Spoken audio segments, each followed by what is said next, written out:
Nathanaël, je vous rappelle qu'il y a 2-3 jours, vous nous aviez montré une image assez étonnante qui nous venait d'Écosse. Eh bien, on va retourner justement pour notre rubrique Sans frontières, retrouver en Grande-Bretagne Arnaud Comte, qui va nous parler d'un championnat assez exceptionnel, de renommée internationale, qui réunit déjà, je crois, pas loin de 300 compétiteurs. Arnaud, c'est ça ?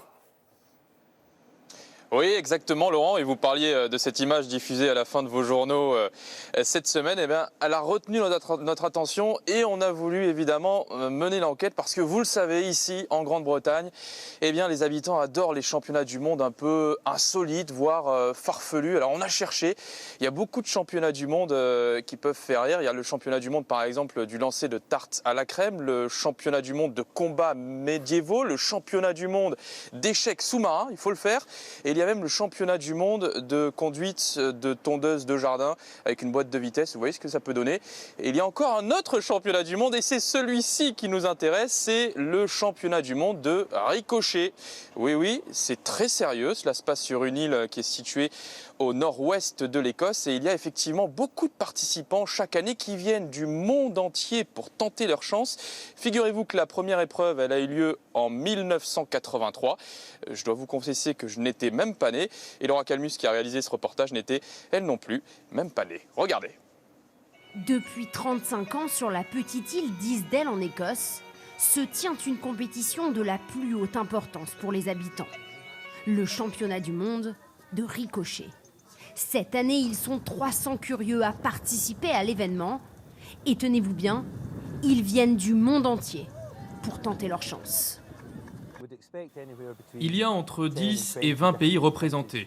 L'Irlande, l'Écosse, l'Angleterre, le Pays de Galles bien sûr, mais aussi des pays comme le Japon, les Pays-Bas, l'Allemagne, l'Amérique, et il y a même des Canadiens.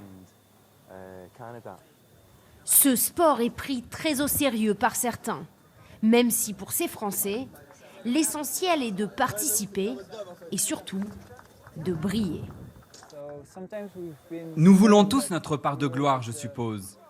Parfois, on se dit que si on devenait champion du monde dans un sport, ce serait un moyen facile de rencontrer des filles au bar. Alors on s'est dit qu'au championnat du monde de ricochet sur l'eau, c'est notre occasion de devenir célèbre. La règle est simple, ce n'est pas le nombre de ricochets qui compte, mais la distance parcourue par la pierre. Et au-delà de la dextérité des athlètes, l'important est de choisir sa pierre.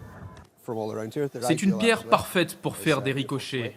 Regardez, elle est ronde et plate et on en trouve plein par ici. L'ardoise, c'est idéal.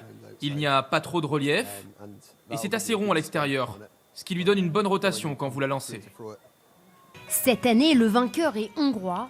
Sa pierre a parcouru une distance de 122 mètres. C'est plus que la longueur d'un terrain de football. Sa récompense, une bouteille de whisky écossais et le droit de revenir défendre son titre l'année prochaine. Ah, moi, personnellement, je m'y remettrais bien. Je ne sais pas pour vous, Arnaud. D'autant qu'il y a certes l'aspect compétition, mais il y a aussi un sujet environnemental, hein, carrément.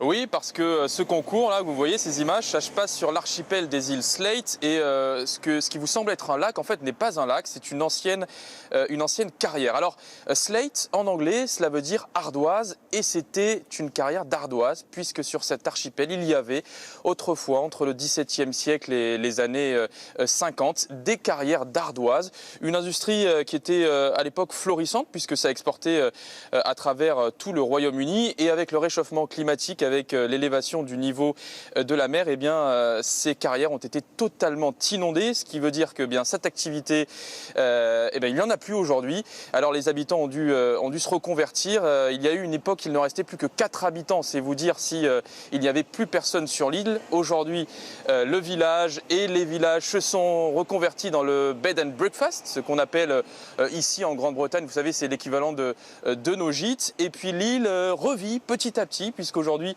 il n'y a pas non plus que 4 habitants, mais 500 habitants et beaucoup plus pour ce tournoi annuel chaque année de ricochet. Vous l'avez vu, c'est très sérieux et effectivement, ça donne envie parce que moi, quand j'étais gamin, personnellement, comme vous, Laurent, j'adorais ça. Ouais, et puis c'est bien, avec les ardoises sur place, ça évite aux compétiteurs de se promener à travers la planète avec leur seau de galets. Merci beaucoup Arnaud, passez une belle journée à vous et vos équipes.